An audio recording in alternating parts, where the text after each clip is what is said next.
Dawn Shredder is a 2001 Catalina 400. Hull number is 223. This is Dawn Shredder's Yanmar diesel. It has been upgraded by the previous owner to include what I would call a cruising alternator, so I guess it puts out more amps than the standard alternator does. Another nice feature that the previous owner added was these twin primary fuel filters. I keep this container of damp rid in here when I'm not using the boat, just to sort of keep the moisture down on the engine. It still looks pretty clean. First things I do is get the engine running before I change the oil to make sure everything's warm and lubricated. Take this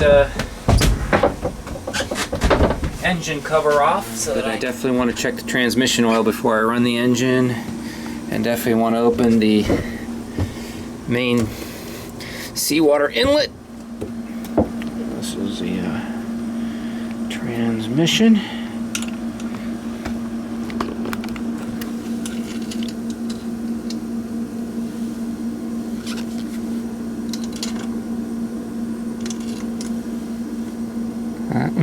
Sorry.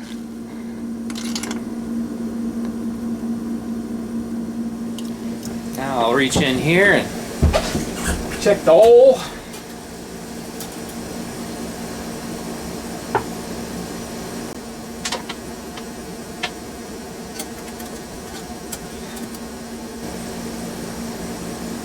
Looks good.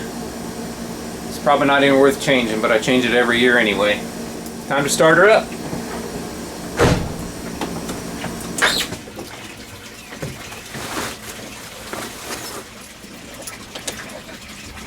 Got this little protector around the ignition to make sure I don't break the key, because I've broken off a key before when I've knocked into it. That's more like it.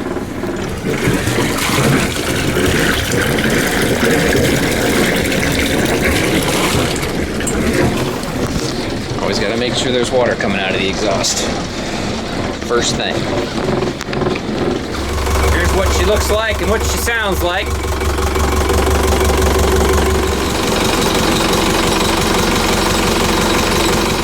So I'll just let the engine run for about 15 minutes, and I'll shut it off and I'll get to work changing the oil. Aha! There she is!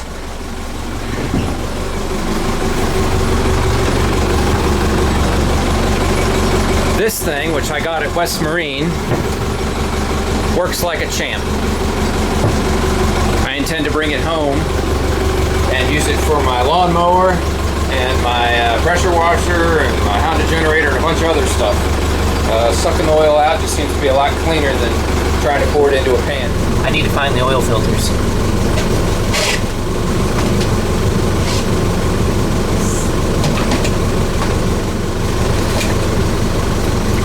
One of these is an oil filter and one of them is a fuel filter. If I have any diesel on board, I'll replace the fuel. This is for the secondary fuel filter that's actually mounted on the engine. I'll replace that today as well, since I'm in there anyhow. Engine's been running for about 15 minutes, so go shut her off and suck the oil out of this thing. The engine's off. I guess I'll remove this engine cover. Let's move it out of the way.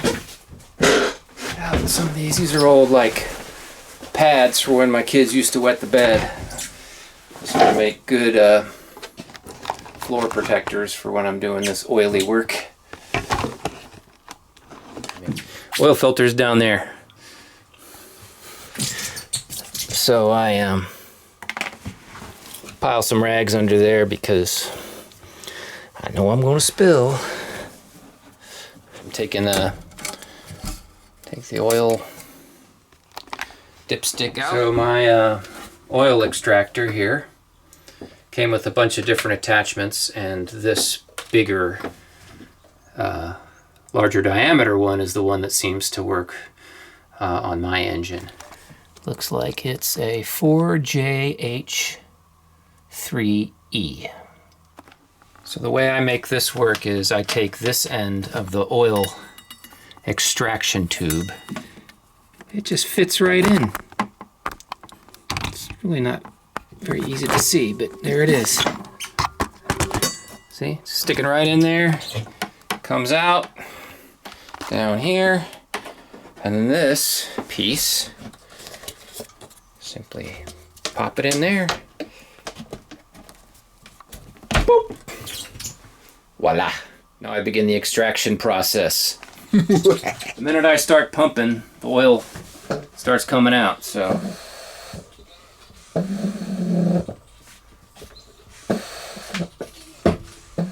There it comes.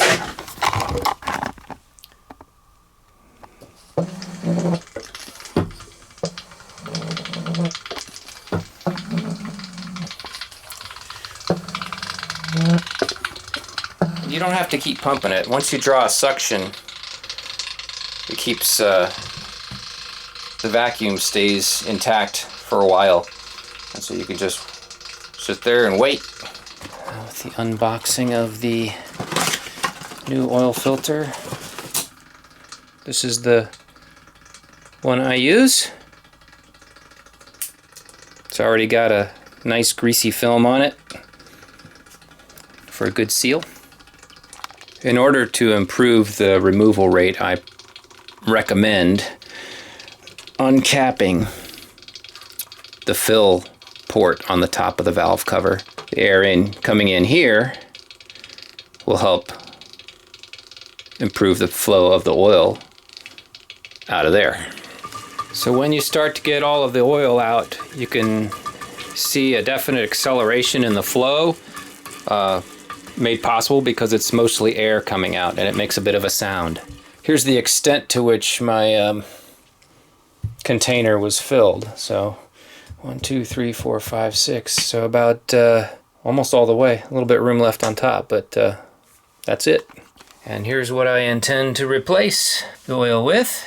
So what I'm going to do now is I'm going to disconnect the suction hose from the container and let the oil that's still in the tube drain back into the engine, because I don't want to make too much of a mess if I can avoid it. I'll throw the dipstick back in there because I'm done with that part for now.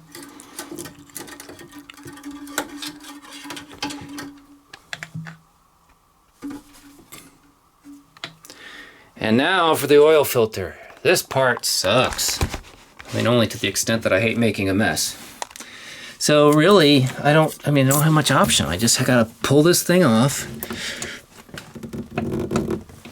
I'm too weak. I got them.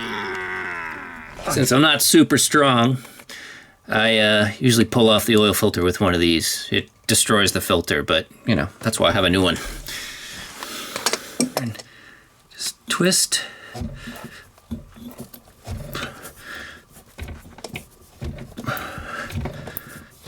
I love this tool. This tool is awesome. You gotta have one. And there goes the oil. Get it off there quick. Turn it right up. Ew. All right, now I just put the new one on. I just double check and make sure there's nice greasy oil around there. And I thread it back on. Or a new one on, I should say, not back on. And hand tight is sufficient for this. I mean, pretty darn snug, but definitely don't use a wrench to tighten it.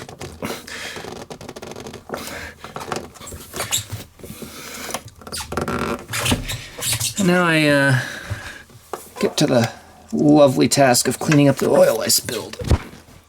Not too bad, but there's some down there that definitely needs to be cleaned up. I just noticed this. There's the normal place where I normally fill the oil up here on top of the valve cover, but I just noticed there's another oil cap down here lower on the engine.